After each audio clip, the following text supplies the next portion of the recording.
Have you ever been ghosted? That gut-wrenching moment when someone you thought cared about you suddenly vanishes into thin air. No explanation, no goodbye, just silence. You're left staring at your phone, wondering what you did wrong. Was it something you said? Something you didn't say? Your mind races through every interaction, searching for clues for anything that might explain why someone would just disappear. What if ghosting isn't actually about you at all? The real reasons people ghost have been hiding in plain sight for over a century, buried in the work of history's most controversial psychoanalyst. These three hidden psychological explanations for why people ghost aren't what most think. Seeing ghosting through this entirely different lens can free anyone from the spiral of self-doubt that ghosting so often leaves in its wake. Sigmund Freud never actually wrote about ghosting. He died in 1939, decades before smartphones and dating apps transformed how people connect and disconnect from each other. He spent his life exploring the hidden motivations behind human behavior, the unconscious drives that push people to act in ways that even they don't fully understand. These insights are surprisingly relevant to modern relationship phenomena like ghosting. Modern psychology has moved beyond many of his specific theories. His ideas about psychosexual development, dream interpretation, and the Oedipus complex have been heavily criticized, revised, or abandoned altogether. But his core insight, that conscious minds are just the tip of the iceberg, that powerful unconscious forces shape behavior in ways people don't recognize. This fundamental idea has stood the test of time. It forms the bedrock of most modern therapeutic approaches, from cognitive behavioral therapy to psychodynamic counseling. The first hidden explanation for why someone might suddenly vanish without a word comes from the pleasure principle. This principle suggests that human behavior is governed by our innate drive to seek pleasure and avoid pain. This isn't just about physical sensations. It applies equally to emotional and psychological discomfort. Think about a common ghosting scenario. A person has been dating someone for about a month. 4 dates, constant texting, the whole beginning of relationship excitement. Then one day, mid-conversation about weekend plans, the response is just, stop. Messages go from delivered to read with no reply. Calls go straight to voicemail. It's as if this person has evaporated into thin air. When the ghosted person finally runs into their ghost months later at a mutual friend's birthday party, the ghost is visibly uncomfortable. After an awkward conversation, they admit that they'd started seeing their ex again, but couldn't bring themselves to be honest because they hated confrontation and didn't want to hurt feelings. This is the pleasure principle in action. The ghost wasn't avoiding the conversation because they didn't care about the other person's feelings. They were avoiding it precisely because they did care. Or at least, they cared about the discomfort they would feel while delivering disappointing news. Their unconscious mind, seeking to avoid the pain of an awkward conversation, started rationalizing. It's only been a few dates. Do I really owe an explanation? Maybe if I just don't respond, they'll get the hint. Telling them directly would just hurt their feelings more. They've convinced themselves that ghosting is actually the kinder option. They've reframed avoidance as compassion.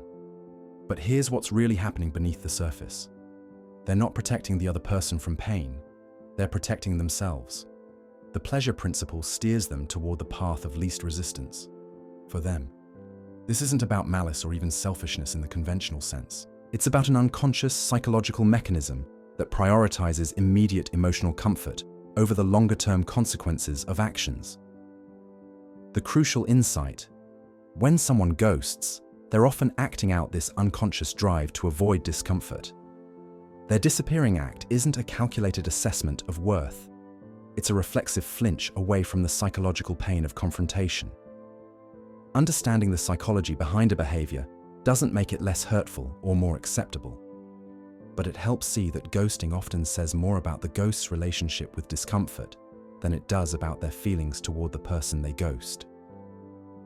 The second explanation comes from the concept of transference, the unconscious redirection of feelings from one person to another. In its original therapeutic context, transference describes how patients project feelings about significant figures from their past. usually parents, onto their therapist. But transference happens in all relationships, not just the therapeutic ones. When people meet new people, they unconsciously search for patterns that connect them to significant figures from their past. And when they find these patterns, whether real or imagined, they transfer their unresolved feelings onto this new person. Consider this situation. A dating relationship has been going wonderfully for about 2 months. There's chemistry, shared values, and talk about exclusivity. Then, after meeting each other's families at a dinner where one person's parent is particularly affectionate toward them, the other person's behavior changes dramatically.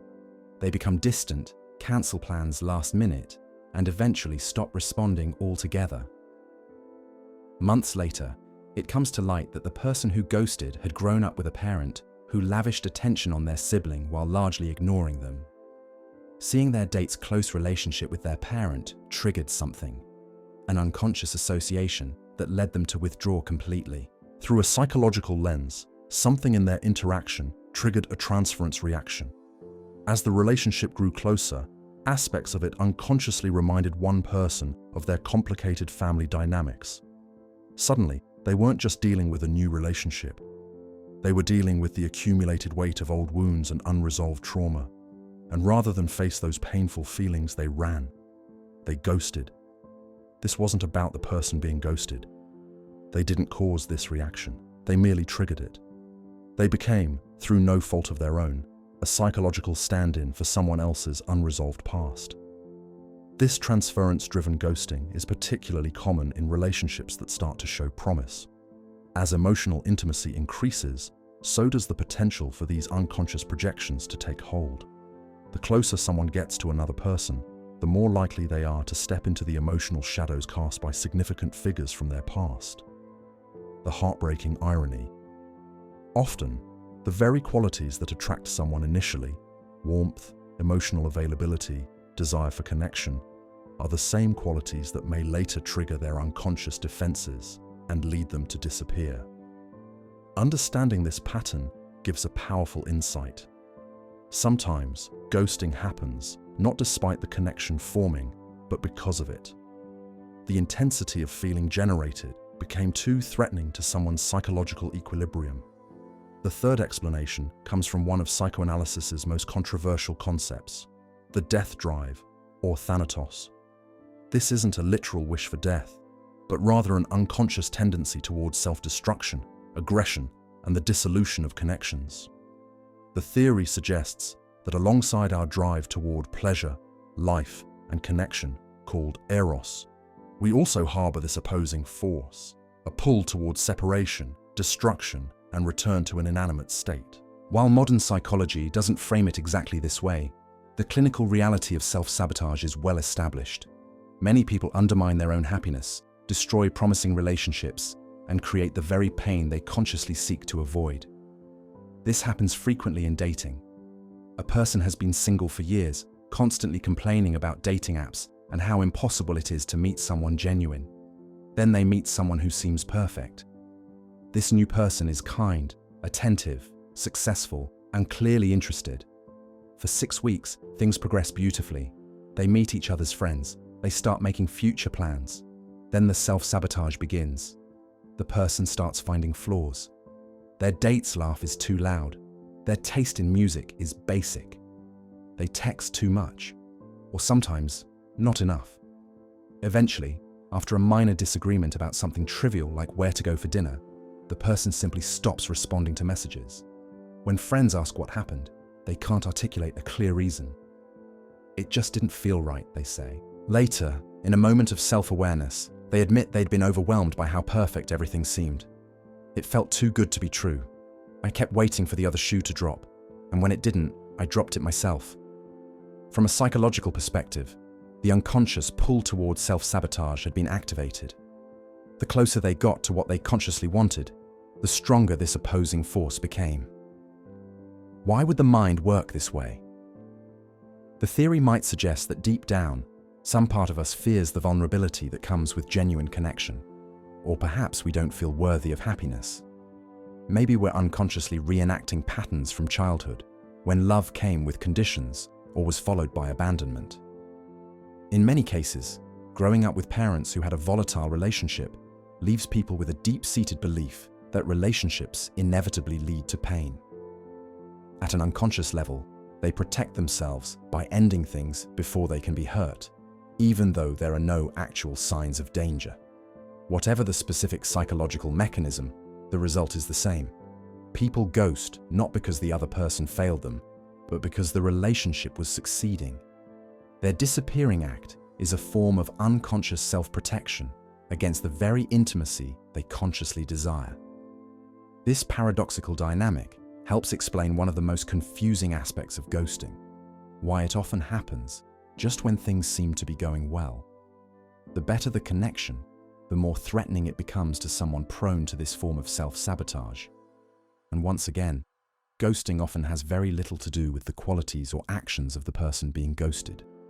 Instead, it reflects the internal psychological conflicts of the person doing the ghosting. These three psychological explanations for why people ghost reveal distinct patterns. The pleasure principle drives them to avoid the discomfort of difficult conversations. Transference causes them to project unresolved past trauma onto new relationships. The death drive leads them to unconsciously sabotage promising connections. What do these insights actually mean for someone who's recently been ghosted? First and foremost, they offer an alternative to the most common interpretation of ghosting, that it's somehow a reflection of worth or attractiveness. This psychological framework suggests that ghosting is rarely about the qualities of the person being ghosted. Instead, it reveals the unconscious psychological mechanisms at work in the person doing the ghosting. Someone who's been ghosted might spend weeks questioning everything about themselves, their appearance, their conversation skills, even their career choices. But understanding that the ghosting was more about the other person's avoidance of discomfort than their own worthiness of attention can shift the entire perspective. The weight lifts. There's still disappointment, but no longer a feeling of being defined by the rejection. This perspective doesn't eliminate the pain of being ghosted, but it does give a different way to process that pain, one that doesn't involve questioning fundamental value as a person or a potential partner. Second, understanding these patterns can help recognize when someone might be at risk of ghosting someone else. Everyone has unconscious drives, unresolved traumas, and self-sabotaging tendencies. By becoming more aware of these internal forces, people can make more conscious choices about how they end relationships, choices that honor both their needs and the dignity of the other person. For instance, someone might catch themselves almost ghosting a date after they mention a career path that triggers negative associations with an ex. Recognizing that the sudden urge to disappear is about transference rather than the current date's character can be the difference between continuing the cycle of ghosting and having an honest conversation instead. Finally, these psychological insights invite approaching dating and relationships with a greater sense of awareness. When someone's behavior seems confusing or contradictory, when they seem simultaneously drawn to connection and frightened by it, it's possible to recognize the complex psychological currents that might be at play. This doesn't mean tolerating mistreatment or making endless excuses for those who disappear without a word. Boundaries matter. Self-respect matters. And sometimes, ghosting does indeed reflect a simple lack of interest or basic courtesy. But understanding the deeper psychological dimensions of ghosting allows holding space for a more nuanced reality, one where people's actions reflect not just their conscious intentions, but powerful unconscious forces. The next time someone stares at a phone that won't light up with the message they're waiting for, they should remember this. Ghosting isn't a verdict on worthiness of love or connection. More often, it's a glimpse into the complex psychological landscape of the person who has disappeared. They might be unconsciously fleeing the discomfort of a difficult conversation. They might be running from shadows cast by figures from their past. Or they might be sabotaging their own chance at happiness due to deep-seated fears of intimacy and vulnerability. None of these explanations make ghosting less painful when on the receiving end, but they do offer a perspective that might free someone from the spiral of self-doubt that ghosting so often triggers. The truth that these psychological insights point toward: when someone ghosts, they're not making a statement about who the other person is. They're revealing something important about themselves, about their relationship with discomfort, their unresolved past, or their capacity for intimacy. And while no one can control whether someone chooses to disappear, anyone can control how they interpret that disappearance. The choice is there to see it not as evidence of inadequacy, but as a reflection of someone else's internal struggles. Struggles that existed long before that person entered their life, and that will likely continue long after they've exited. When ghosting leaves someone questioning their worth, what psychology teaches us is this: it's not about you. It never was.